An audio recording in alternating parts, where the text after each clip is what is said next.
Так нелегитимные действия по заморозке части валютных резервов Банка России подводят черту под надежностью так называемых первоклассных активов. По факту и США, и ЕС объявили на самый настоящий дефолт по своим обязательствам перед Россией. Теперь каждый знает, что финансовые резервы могут быть попросту украдены. И видя это, многие страны уже в ближайшее время могут начать, уверен, так и будет происходить, конвертировать свои бумажные и цифровые накопления в настоящие резервы в виде сырьевых товаров, земли, продовольствия, золота, других реальных активов. Just over a week ago, Russian Federation President Vladimir Putin gave a speech that echoed similar U.S.-specific criticisms France's President Charles de Gaulle made in 1965. I'll leave a short clip of that speech in the comments below, a change in the world order that ultimately led to gold multiplying in price over 20-fold within 15 years following. Both speeches boiled down to this.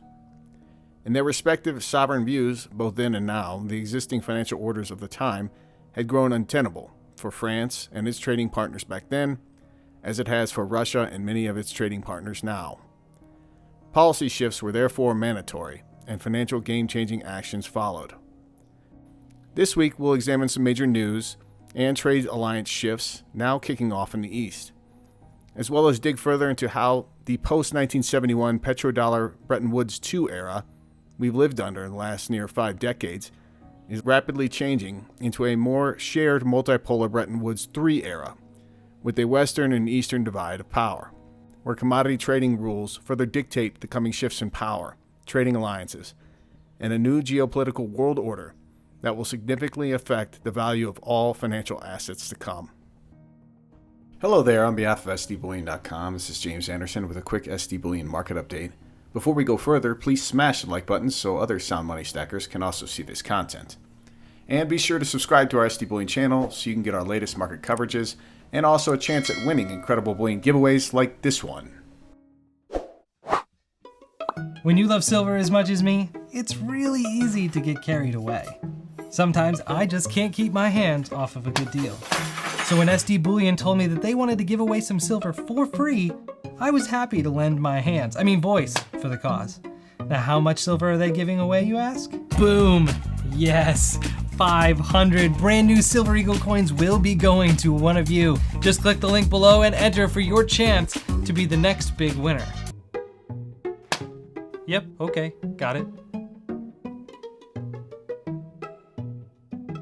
Click the link below to enter our new 500-ounce American Silver Eagle coin Type 2 giveaway contest. And good luck to all of you who take part.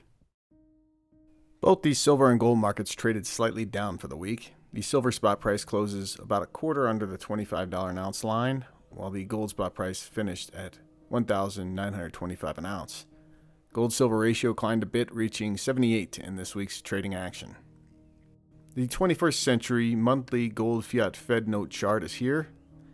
In my eyes, it looks pretty poised, patiently consolidating at levels currently that are clearly above the old 2011 peaks and valleys. So the cup and handle continues building for a breakout yet ahead. Inflation is now becoming the zeitgeist of our time.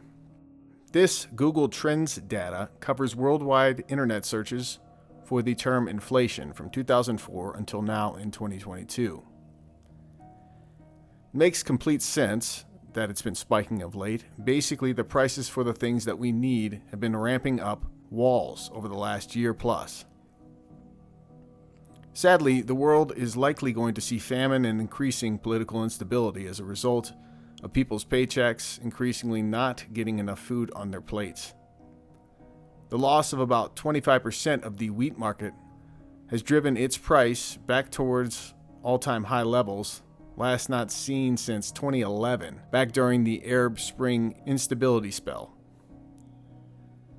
But terrible price inflation is not merely an emerging market issue this time. Germany, the manufacturing powerhouse of Europe, admitted inflation rates this week not seen since 1981. Of course, their interest rate remains at 5,000-year low levels, unable to increase anywhere near a positive real interest savings rate, as their banking and financial system would implode if they dared tried. The United States is not much different. During the age of the internet, we've never seen this much concern over price inflation. Longer-standing Gallup poll data illustrates this point as well. On a positive note for bullion bulls, this recent surge in inflation has also led to a larger influx of people, investors, regaining consciousness of precious metals. The levels of interest in 2011 are now being left in the dust, and my strong contention is so will silver and gold spot prices in due time.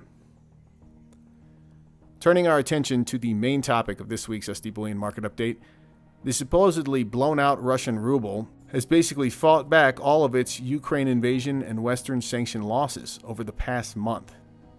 How did this happen, you might wonder? First, this chart illustrates Russia's current account surplus for the months of February 2006 until now in 2022. With higher oil, gas, and commodity prices, the nation was raking in about double what it typically had prior to the recent commodity price melt-up worldwide. Russia has also seemingly enacted an interesting two-prong approach to keeping a floor under the ruble's ongoing value, by demanding that, quote, unfriendly nations begin buying their commodity exports in Russian rubles. Of course, many of these, quote, unfriendly nations reside in the European Union, and they depend on Russian gas and oil for large portions of their energy requirements. Do you want to keep your home heated or cooled? You want to keep the lights on, Vatican? Pay in rubles. Oh, and the Russian central bank has also declared itself an official gold bullion buyer at a fixed price of 5,000 rubles per gram of gold until June 30th, 2022. We'll keep an eye on what price they put it at come July. But at the moment, many financial onlookers believe that Russia is not merely launching this new fixed adjusting gold bullion bid price policy to keep its domestic gold producers afloat, but it's also done this to create a bilateral trading option for friendly trading nations to potentially have the option to settle direct trade in rubles or gold based on potential commodity payment discounts and or possible ruble-gold arbitrages to come. This past month of March 2022, famed Credit Suisse financial analyst Zoltan Pozsar, whose name became synonymous with his work on the New York Fed repo market crisis that kicked off well before the pandemic in September 2019. Well, Zoltan's back in the headlines, describing how the financial order is changing from the old petrodollar, fiat Federal Reserve and U.S. Treasury dominated 1971 to 2021 system to a new 2022 and beyond version that will increasingly use commodities as stores of value, and less so revocable foreign fiat reserves often held by surplus trading nations like Russia or China, those that have recently been revoked in Russia like the euro and the dollar. I'll leave links to both his pieces in the show notes below, warning they're a bit dense in reading, but we're going to highlight some of his most prescient recent viewpoints right here and now. From his first piece, written March 7th, 2022, entitled Bretton Woods III, Zoltan writes, "We are witnessing the birth of Bretton Woods III, a new world monetary order centered around commodity-based currencies in the East that will likely weaken the euro-dollar system and also contribute to inflationary forces in the West." Just a side note here, the euro-dollar system is simply the dollar-creating system over in Europe. It's a massive amount of dollars that are offshore. Continuing, a crisis is unfolding, a crisis of commodities. Commodities are collateral, and collateral is money, and this crisis is about the rising allure of outside money over inside money. Bretton Woods II was built on inside money, and its foundations crumbled a week ago when the G7 seized Russia's FX reserves. The beautiful paradox of linear rates, the stuff you and I trade and I write about, the stuff you trade and I write about is that you need to think linear to find relative value most of the time, but you have to think nonlinear to recognize and survive regime shifts. We are seeing a regime shift unfold in funding markets currently, which, as always, will pass, and a sea change in inflation dynamics and FX reserve management practices. This crisis is not like anything we have seen since President Nixon took the U.S. dollar off gold in 1971, the end of the era of commodity-based money. When the crisis and war is over, the U.S. dollar should be much weaker, and on the flip side, the renminbi much stronger backed by a basket of commodities. From the Bretton Woods era, backed by gold bullion, to Bretton Woods II, backed by inside money, treasuries, and unhedgeable confiscation risks, to Bretton Woods III, backed by outside money, gold bullion, and other commodities. After this war is over, money will never be the same again. Writing on March 31st, 2022, Zoltan Pozsar continues with money, commodities, and Bretton Woods III, writing, Credit Suisse research has always prided itself on thought leadership. In today's environment, where we have to navigate a global conflict between great powers and an unfolding crisis of commodities, thought leadership is more important than ever. The current environment is perhaps more complex than the crises of 1997, 2008, or 2020, for the problem is not only nominal, FX pegs, par, or the great overdraft respectively, but also real. Commodities are real resources. Food, energy, metals, and resource inequality cannot be addressed by QE. You can print money, but not oil to heat or wheat to eat. Wars also upend the dominance of currencies and serve as a douala to the birth of new monetary systems. What Deutsche Bank's Bretton Woods II framework was to the first decade of the new century, and what QE and Basel III then were to the second post-GFC decade of the new century, we believe that our Bretton Woods III framework will be to the third decade of the new century and potentially beyond. If we are right, our framework will be the right framework to think about how to trade interest rates in coming years. Inflation will be higher, the level of rates will be higher too, demand for commodity reserves will be higher, which will naturally replace demand for FX reserves, treasuries, and other G7 claims. Demand for dollars will be lower too, as more trade will be done in other currencies. And structurally then, the negative cross-currency basis, the dollar premium, will naturally fade away and potentially become a positive cross-currency basis. Once you cross over from the nominal domain of prices to the real domain, things get more complicated. We will now expand the four-price framework. Number 1, par. Number 2, interest, OIS and basis. Number 3, foreign exchange. Number 4, price levels, equal commodities. Number 5, foreign cargo priced in US dollars. Number 6, shipping. Number 7, protection. The red items are all nominal. The 4 prices of money, the domain of institutions that deal money, dealers, banks, and central banks. The blue items are all real. The infrastructure that moves commodities around the domain of institutions that deal in commodities, commodity traders, dealers, banks that finance commodity traders, and the foreign policy and military arms of the state that provide the legal and military protection to assets, which range from mines to fields, pipelines, ships, shipping routes, and straits. Banks make loans and credit deposits, while loans are created to buy stuff, which can be real assets or financial assets. In the current context, we focus on real assets, commodities. Like anything, the price of commodities is determined by demand and supply, and demand and supply are always financed by banks. The physical blue aspects of commodity trading are usually an afterthought, much like plumbing was an afterthought before the 2008 crisis when par broke. Par, nominal, and protection, real. Interest, nominal, and shipping, real. Balance sheets, nominal, and vessels, real. Foreign exchange, nominal, and foreign cargo, real. Price level, nominal, and commodity prices, real. We need to understand the details of commodity trading because the rules of the game are changing, and these changing rules will affect the price level, the level of interest rates, OIS, FX rates, and in due course, OIS basis. This is how. Foreign cargo used to be priced in US dollars, or in the case of gas, euros. But now the ultimate sources of foreign cargo, foreign nations, are changing the form of payment they demand and prefer. Russia is now invoicing its commodity exports to, quote, non-friendly nations in ruble, not in US dollars or euros. And Saudi Arabia is open to China paying for oil in renminbi. It used to be as simple as our currency, your problem. Now it's our commodity, your problem.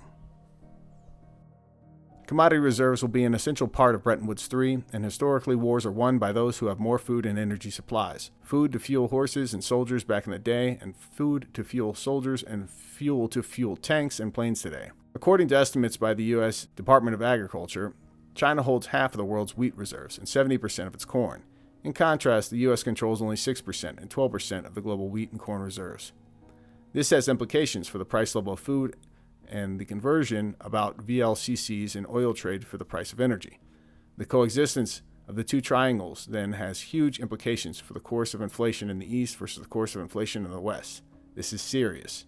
Bretton Woods II served up a deflationary impulse. Globalization, open trade, just-in-time supply chains, in only one supply chain, Foxconn, not many, and Bretton Woods III will serve up an inflationary impulse, deglobalization, autarky, just-in-case hoarding of commodities and duplication of supply chains, and more military spending to be able to protect whatever seaborne trade is left. Empires rise and fall, currencies fall and rise, wars have winners and losers. When Wellington beat Napoleon, the trade was to buy guilt. I'm no expert on geopolitics, but I am an interest rate strategist, and I think the level of inflation and interest rates and the size of the Fed's balance sheet will depend on steady state that emerges after this conflict is over. 3 is a magic number. The 4 prices of money are managed via Basel III and central banks as DOLR. The 4 pillars of commodity trading are shaped by war, hopefully not World War III. The New World Order will bring a new monetary system, Bretton Woods III. Paul Volcker had it easy. He only had to break the back of inflation, but had a unipolar world order and the rise of Eurodollars to support him. The triangle on the left supported him. The triangle markets fussed about was the impossibility trendy. You know the stuff about monetary policy independence, FX rates, and open capital accounts. But that was about, quote, our currency, your problem. Jay Powell finding his inner Volcker won't be enough to break inflation today. He'll need a strong helping hand, a strong man to take on the inflationary mess caused by other strong men. The new trendy of Bretton Woods III will be about, quote, our commodity, your problem. The EU's inflation problem for sure, if not the inflation problem of the entire G7. Zoltan, of course, finished his piece on March 31st with this handy display of how the multipolar order trade is changing in his view.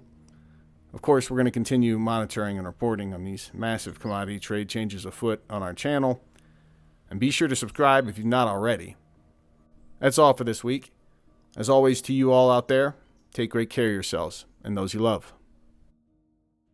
If you enjoyed this content, be sure to give our video a thumbs up. To keep getting bullion-related news and industry insights, be sure to subscribe to our channel. Finally, hit that alert button so you know when we publish fresh content.